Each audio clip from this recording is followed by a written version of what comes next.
সর্বপ্রথম আপনার কানে যে আওয়াজটা ঢোকায়েছে সেটা হচ্ছে আল্লাহু আকবার। সেটা কি? সর্বপ্রথম আপনার কানে যে আওয়াজটা গেছে সেই আওয়াজটা কি? সবাই বলেন আল্লাহু আকবার।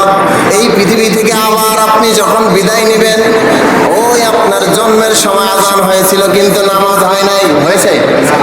জন্মের সময় আপনি আজান শুনেছেন, নামাজ আপনার জন্য ওয়েট করতেছে, কখন জানাজার নামাজ হবে কেউ জানে না। জানে কেউ? এই জানাজার কিন্তু ইকামাত নাই, এই নামাজের কিন্তু কোনো ইকামাত নাই, এই নামাজের কোনো আজান নাই।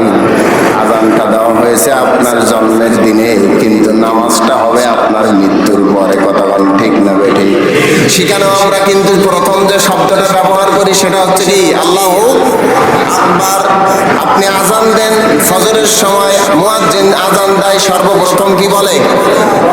সবাই বলেন আল্লাহু আকবার। জোহরে আজানের সময় কি বলে? আসরে আজানের সময় কি বলে? মাগরিবের আজানের সময় কি বলে? ইশার আজানের সময় মুয়াজ্জিন কি বলে?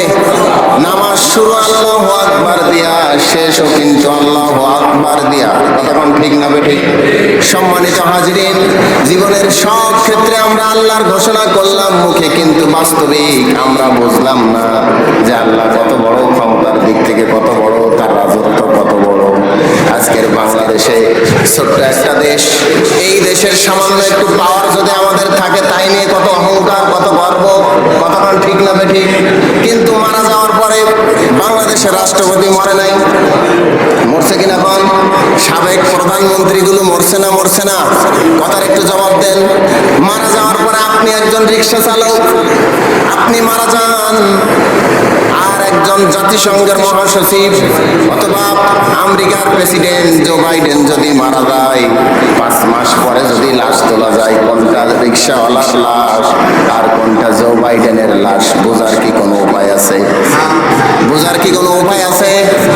চেহারা দেখে আর বোঝার কায়দা নাই। 6 দিনে নখগুলো খসে যাবে, 9 দিনে চুলগুলি খসে যাবে, 14 দিনে নাড়ি ভুড়িগুলি সব বেরিয়ে আসবে, 3 মাস পরে হাড় হাড্ডিগুলি সব আলাদা হয়ে যাবে, চিনার কোনো উপায় থাকবে না। তাহলে অহংকার কিসের? একজন অহংকার করতে পারেন, তিনি কে? এই জন্য আমরা সব ক্ষেত্রে সব সময় কার নাম বলবো? আল্লাহু আকবার। সব সময় কি বলবো? আল্লাহু আকবার। এবার দেখেন নামাজের সময় কি পড়ি আমরা? কোন জন্তু যদি আমরা জবেহ করতে যাই, কুরবানির সময় আমরা কি পড়ি? সবাই বলেন। হজের সময় কঙ্কন নিক্ষেপ করার সময় কিন্তু আমরা পড়ি আল্লাহু আকবার। এবার সফরের সময় বিশ্বনবী সাল্লাল্লাহু আলাইহি ওয়াসাল্লাম তিনি যখন ঘোড়ায় চড়তেন বলতেন আল্লাহু আকবার। কারোর গৃহে যখন আগুন লেগে যায়, ঢাকার শহরে বেশি আগুন লাগে না? কতক্ষণ ঠিক না বেঠিক?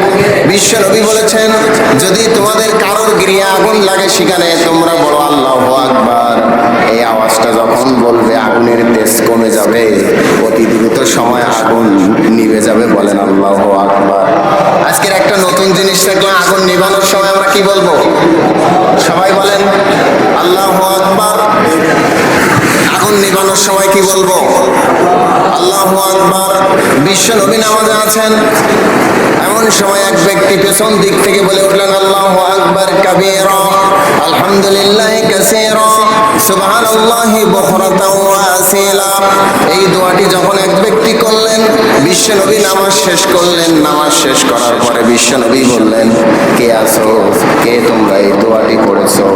সাহাবীগণের মধ্য থেকে যে সাহাবী এই দোয়াটা পড়েছেন, তিনি ভয়ে একটু কাতু মাসু করে বিশ্বনবীকে বললেন, ইয়া রাসূলুল্লাহ, ইয়া হাবিবাল্লাহ, মনের অজান্তে আমি এই কথাগুলি বলে ফেলেছি। বিশ্বনবী বললেন, তুমি সাধারণ মানুষ আর আমি নবী, আমি যেটা দেখি তুমি সেটা দেখতে পাও নাই। আমি দেখলাম যখন তুমি এই দোয়াগুলি পড়তেছিলে, একে একে সপ্তম আসমানের সব রহমতের দরজাগুলি আল্লাহ রাব্বুল আলামিন তোমার জন্য খুলে দিয়েছে। সব আসমানের দরজাগুলি তোমার জন্য খুলে দিয়েছেন। আমরা এই দোয়াটা বলতে পারবো তো ইনশাআল্লাহ? কি? আল্লাহু আকবার কাবীরা। সবাই বলেন আল্লাহু আকবার কাবীরা, আলহামদুলিল্লাহি কাসীরা, সুবহানাল্লাহি বুকরাতাও ওয়া আসিলা।